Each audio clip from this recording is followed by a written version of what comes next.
बिस्मिल्लाहिर्रहमानिर्रहीम। अस्सलाम वालेकुम। आज मैं आपको होममेड साल्टेड बटर बनाना सिखाऊंगी जो कि बहुत ही जबरदस्त नमकीन मक्खन का पेड़ा तैयार होगा। तो इसको बनाने के लिए हमें चाहिए होगा व्हिप्ड क्रीम, जिसे आप कम से कम आधा घंटा फ्रीजर में रखकर बिल्कुल ठंडा कर लीजिएगा, और थोड़ा सा ठंडा बर्फ वाला पानी चाहिए होगा, और हाफ टी स्पून नमक चाहिए होगा। तो मक्खन बनाने के लिए जिस बोल में आपने मक्खन बनाना हो उसे भी आप आधे घंटे के लिए फ्रीजर में रखकर ठंडा कर लीजिएगा। और जरूरी नहीं है कि आप इस तरह की मशीन ही में बनाएं, बल्कि आप बेशक हैंड ब्लेंडर से भी बना सकते हैं। सबसे पहले आप क्रीम और नमक डाल लें।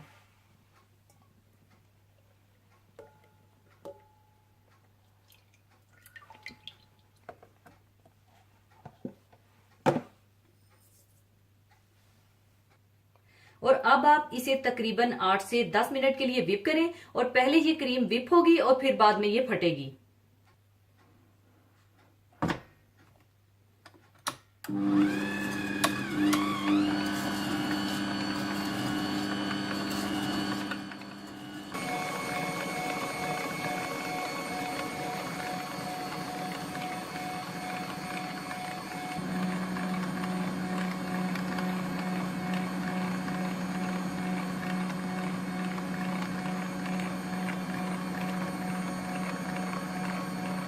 और अब आप देख सकते हैं कि क्रीम थोड़ी फटना शुरू हो चुकी है।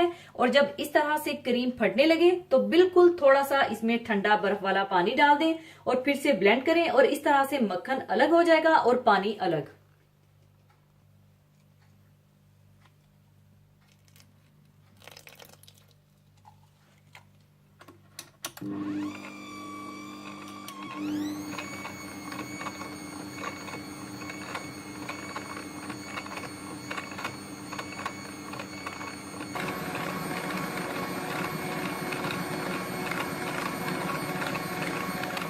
और अब आप देख सकते हैं कि इसमें से मक्खन और पानी अलग हो चुका है।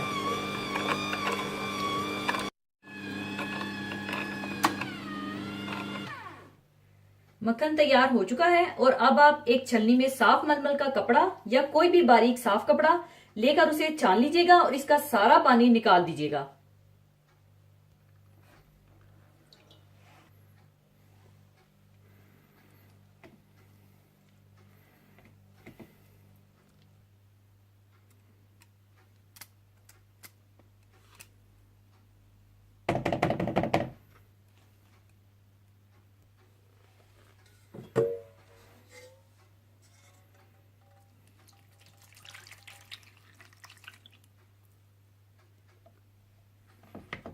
और इस तरह से निचोड़कर इसका सारा पानी निकाल दें।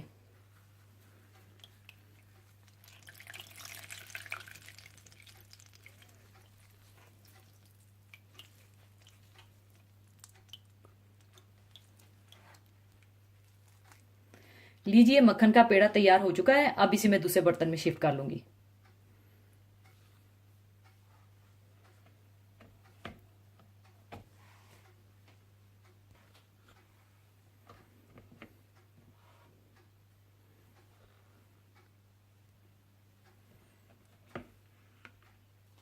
इस पानी को आप बिल्कुल भी मत फेंकिएगा। ये बटर मिल्क बन चुका है, और इस बचे हुए बटर मिल्क को आप चाहें तो नान के डो बनाने में या लस्सी बनाने में भी इस्तेमाल कर सकते हैं।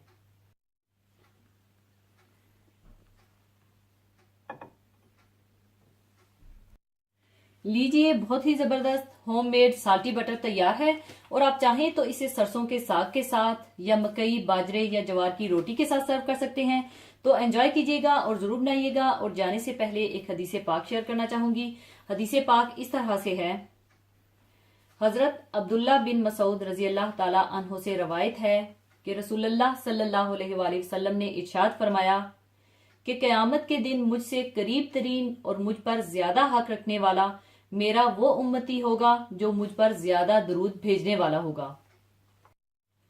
ईमान की दौलत दुनिया और आखिरत की सबसे बड़ी दौलत है, और ये हमको रसूलुल्लाह सल्लल्लाहु अलैहि वसल्लम के जरिए ही मिली है।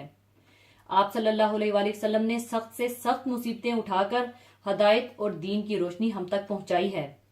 लिहाजा अल्लाह ताला के बाद सबसे ज्यादा एहसान हम पर रसूलुल्लाह सल्लल्लाहु अलैहि वसल्लम ही का है। हम आप सल्लल्लाहु अलैहि वसल्लम के एहसान का कोई बदला नहीं उतार सकते। बस ज्यादा से ज्यादा हम ये कर सकते हैं कि आप सल्लल्लाहु अलैहि वसल्लम पर कसरत से दुरूद और सलाम भेजें और इस तरह अपनी शुक्रगुजारी का सबूत दें। दरअसल रसूलुल्लाह सल्लल्लाहु अलैहि वसल्लम पर दुरूद और सलाम भेजना हमारी आला दर्जे की सआदत और नेकबख्ती है और ये दुनिया और आखिरत में हमारे लिए बेशुमार रहमतों और बरकतों का सबब बनेगी। हुजूर अकरम सल्लल्लाहु अलैहि वसल्लम का जिक्र कायनात का हुस्न है, वसीला नजात है और जरिया शफात है। अल्लाह ताला हमें आप सल्लल्लाहु अलैहि वसल्लम का जिक्र कसरत से करने की तौफीक अता फरमाए। आमीन। ये हदीस मुबारका खुद इस बात की बहुत बड़ी दलील है कि दुरूद और सलाम की कसरत से क़यामत के रोज रसूलुल्लाह सल्लल्लाहु अलैहि वसल्लम का खुसूसी कुर्ब और खुसूसी ताल्लुक हासिल होगा और इसका हुक्म हम बंदों को अल्लाह ताला की तरफ से कुरान पाक में सूरह अहज़ाब में आयत नंबर 56 में बड़े अजीब अंदाज में दिया गया है।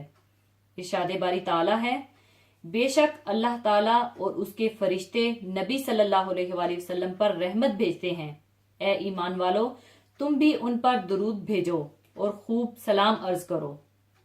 हुक्म का ये अंदाज दूसरे किसी और अमल के लिए नहीं कहा गया कि अल्लाह और इसके फरिश्ते ये काम करते हैं, तुम भी ये करो, जिससे जाहिर होता है कि अल्लाह ताला के नजदीक उसकी कितनी अहमियत और अजमत है। बेशक दुरूद और सलाम का ये बहुत बड़ा मकाम है और ये रसूलुल्लाह सल्लल्लाहु अलैहि वसल्लम के मकाम महबूबियत की खुसूसियात में से है। अल्लाह ताला हम सबको रसूलुल्लाह सल्लल्लाहु अलैहि वसल्लम पर कसरत से दुरूद शरीफ भेजने की तौफीक अता फरमाए। आमीन। हर मर्ज की शफा है सल्ले अला मुहम्मद, हर दर्द की दवा है सल्ले अला मुहम्मद। इसी के साथ मैं आपसे इजाजत चाहूंगी। अपना बहुत ख्याल रखिएगा, दुआओं में याद रखिएगा। अल्लाह हाफिज।